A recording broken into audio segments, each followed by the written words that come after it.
Big boss ఇంకా last స్టేజ్కి వచ్చేసింది. సో ఎవరి గేమ్ ఎలా అనిపిస్తుంది నీకు? గేమ్ ఏం లేదు బ్రో. టూ బిగ్ బాస్ హౌస్లో ఉన్న వాళ్ళంతా ఒకలాగా ఉన్నారు. గౌతమ్ ఒక్కడు ఒకలాగా అనిపిస్తున్నాడు. అంటే తను సమ్టైమ్స్ ఏంటంటే అలోన్గా ఫీల్ అవుతున్నాడో లేకుంటే ఎవరిని నమ్మద్దు అని ఫీల్ అవుతున్నాడో అనేది నాకు కరెక్ట్గా అర్థం కావట్లేదు. కానీ బట్ తను ఆలోచించేవే కరెక్ట్.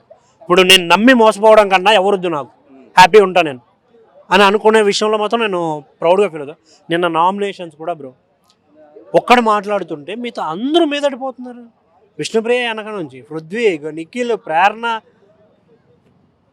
మన నబీలు, మరీ అరాచకం కదా బ్రో.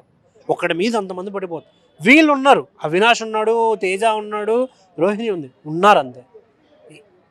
No recognition. ఏ దాని మీద స్టాండ్ తీసుకురాలి. నాకైతే నిజంగా గౌతమ్ గెలవాలని ఉంది బ్రో పోయిన సీజన్లో. కానీ నిన్న సండే ఎపిసోడ్లో చాలా బాధ వేసింది. ఎందుకు ఇంత బయాస్డ్గా మాట్లాడుతున్నారు అంటే మీరు షో చూస్తున్నారా లేకుంటే ఎవరో చెప్పే మాటలు విని వస్తున్నారా అనే ఫీలింగ్ అయితే వచ్చింది. నాగార్జున గారు ఇప్పుడు నిఖిల్ని మన గౌతమ్ అన్న మాటల్లో 10% పృథ్వీ అని ఉంటే బాగానే ఉండేది. మొత్తం గౌతమే మాట్లాడాడు, మొత్తం గౌతమే చేశాడు అన్నట్టు మాట్లాడాడు.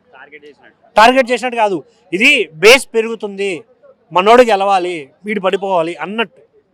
ఇప్పుడు నిఖిల్ లాస్ట్ 2 వీక్స్గా ఏం కనిపించాడు. అతనికి ఇచ్చే స్క్రీన్ ప్రజెన్స్ ఎంత ఉంది, అసలు స్క్రీన్ టైం ఎంత ఉంది, అసలు ఎక్కడైనా కనిపిస్తున్నాడా? లేదు కదా. ముందు గేమ్ ఇంకా చాలామంది మాట్లాడుతుందంటే మధ్యలో వచ్చినప్పుడు ఎలా గెలుస్తాడు అంటే ఇప్పుడు ఇదేంటి రీసెంట్గా ఐపీఎల్లో ఇంపాక్ట్ ప్లేయర్ రూల్ పెట్టారు బ్రో. అడుచు కొట్టాడు, అరే మధ్యలో ఎవడో వచ్చి కొట్టాడా? ఒప్పుకుంటారా? ఒప్పుకుంటారా? లేదు కదా. ఎవడైనా గెలవచ్చు, ఎవరిలో దమ్ముంటాడే గెలుస్తాడు. మరి అర్జున్ బ్రో లాస్ట్ వరకు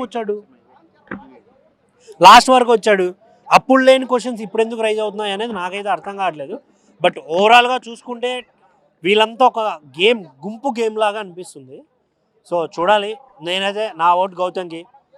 చూసేవాళ్ళు కూడా గౌతమ్ కోటేయండి, గెలిపించండి. Thank you.